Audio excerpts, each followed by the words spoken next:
I'm going to be making a protractor using a sheet of paper. You can do this with any sheet of paper. If you had a square sheet of paper, that would work better, but I'm going to show you how to make this protractor work with a rectangular sheet of paper. Okay, the first step is to take a corner and bring it down to one of the sides. So I'm going to take this corner, I'm going to bring it down to the bottom side here.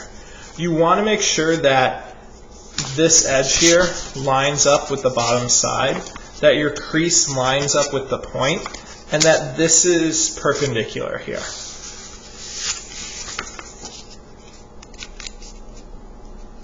And you're going to want a nice crease, like so. Great. So you're going to have a shape like this here. All right, this rectangle here, I'm going to fold it over this line here, like so. And we're going to flip this over and fold it back the other way. And you want to really press hard along this crease. Okay. You're then going to rip along this line. Now, it's easier, so you can rip along the line now that we've made that crease. This is easier if you have a pair of scissors. What I'm doing is showing you how to make this if you only had a sheet of paper. But definitely easier to do with a pair of scissors.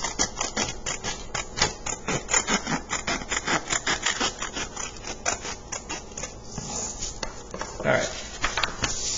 So we got this square here, and we've already folded this diagonal of the square here. Now you could, if you had the square sheet of paper, you could have started by simply folding the diagonal for your square sheet. What I just showed you was how to make a square from the rectangular sheet. Okay, so we've already folded this in half diagonally. We're going to fold it in half again horizontally,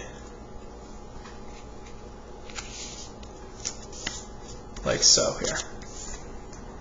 So we have this crease in the middle, and after you fold it in half horizontally, you're going to fold it again, bringing the side to that center fold we just made, like so.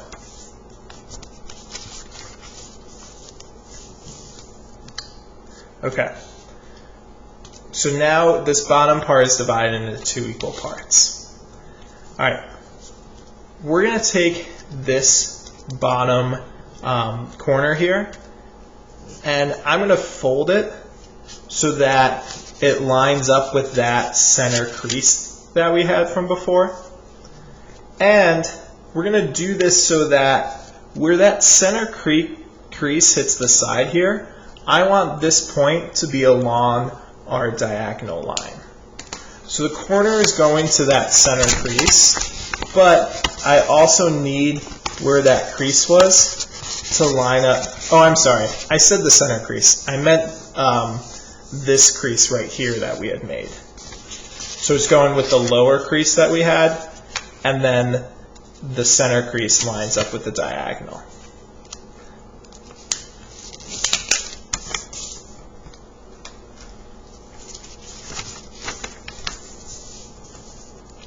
All right, what that did was we now have a point right here, right? I just folded that crease here, and we had this lower crease here. And so where those two intersect give us a point right there.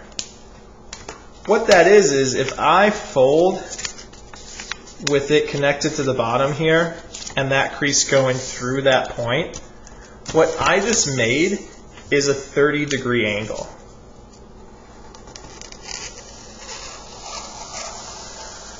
So we had a 45-degree angle, now we have a 30-degree angle.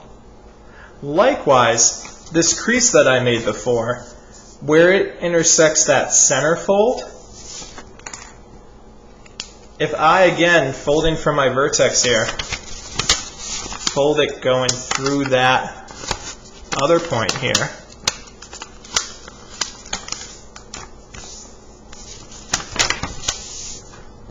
this is a 60-degree angle.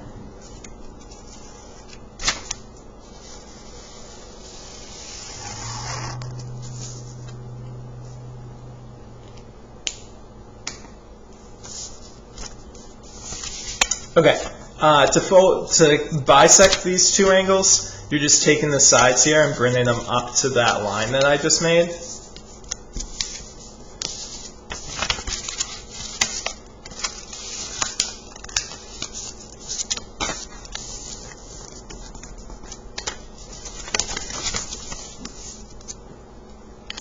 So half of 30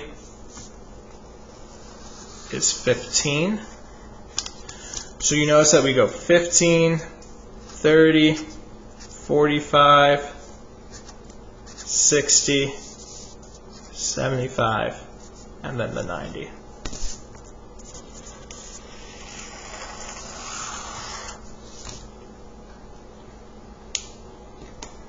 Right? You can cut this out, actually. This is from what I did before. I think my 60 degree was a little bit off based on how I folded that crease.